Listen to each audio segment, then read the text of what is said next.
Hello बच्चों, let's see the question. The question says a straight highway leads to a foot of the tower of height 50 meter. From the top of the tower, the angles of depression of two cars standing on a highway are 30 degree and 60 degree. What is the distance between the two cars in meters? Options are 100 upon root 3, 50 upon root 3, 50 root 3, 50 upon root three, 100 root three. Okay, तो इस question में हमें क्या बोला है कि एक highway है जो कि लीड कर रहा है फुट ऑफ द टावर को, तो हम साथ साथ बनाते हैं। ठीक है, तो ये हमारा हाईवे है। ओके, और ये हमारे पास कोई टावर है। ओके, हाईवे जो है वो टावर से मिल रहा है। ओके, टावर की हाइट कितनी है? 50 मीटर। और हमें क्या बोल रहा है कि the from the top of the tower, ये हमारा टॉप ऑफ द टावर है, the angle of depression of two cars standing on the highway. Highway पे टू कार्स हैं, तो हम लेट करते हैं ये कार ए है हमारी, ये कार बी है। ठीक है, और एंगल ऑफ डिप्रेशन, हमें एंगल ऑफ डिप्रेशन दे रखा है, एक का 30 डिग्री, एक का 60 डिग्री। ओके, तो हम एंगल ऑफ डिप्रेशन बनाते हैं टॉप ऑफ द टावर से। ये हमारा टॉप ऑफ द टावर है। ओके, तो ये वाला एंगल हमारा क्या होगा? 30 डिग्री, और ये एंगल होगा हमारा 60 डिग्री। और हम लेट कर लेते हैं कि जो हमारा टावर है वो है हमारा डी और अपॉन सी। और हमें क्या बताना है? ये जो दो कार्स हैं ए और बी, इनके बीच का डिस्टेंस हमें बताना है। ये हमें बताना है, हमें फाइनली किसकी वैल्यू बतानी है? ए बी की वैल्यू बतानी है। ओके, तो यहाँ पे जो हम की कॉन्सेप्ट यूज करेंगे इस क्वेश्चन को सॉल्व करने के लिए, हम की कॉन्सेप्ट यूज करेंगे ट्रिग्नोमेट्रिक रेशियो का। ट्रिग्नोमेट्रिक रेशियो का, और कौन सा रेशियो यूज करेंगे हम? बेसिकली हम tan थीटा का रेशियो यूज करेंगे। और tan थीटा किसके इक्वल होता है? tan थीटा होता है हमारा परपेंडिकुलर अपॉन बेस। ओके, ये हम यूज करेंगे, इसको यूज करके क्वेश्चन सॉल्व करते हैं। तो सबसे पहले हम देखते हैं in triangle DBC, DBC triangle, it means DBC triangle में हम देखते हैं तो हमारे पास क्या है? tan 60 डिग्री, tan 60 डिग्री होगा ये। ओके, tan 60 डिग्री किसके इक्वल होगा? परपेंडिकुलर अपॉन बेस, और इसका परपेंडिकुलर क्या होगा? DC, और बेस क्या होगा हमारा? BC।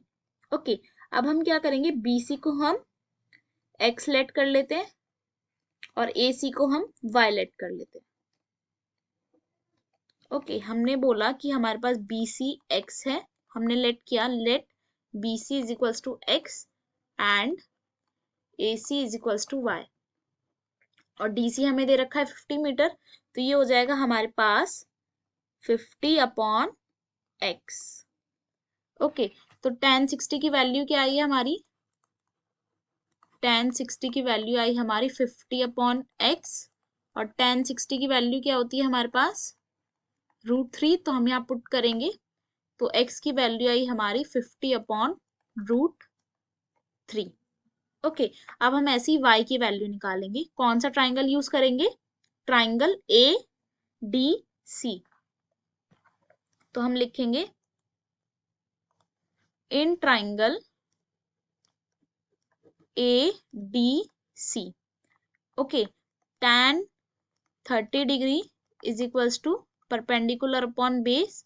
अब ADC के लिए परपेंडिकुलर क्या होगा हमारा? ADC के लिए परपेंडिकुलर होगा हमारा DC ही होगा, और बेस होगा हमारा AC।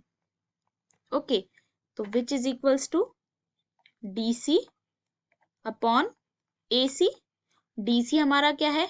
50, और AC हमने क्या लेट किया था? AC हमने लेट किया था Y, तो ये होगा हमारा Y। तो हमारा tan 30 डिग्री क्या हो गया? 50 अपॉन Y।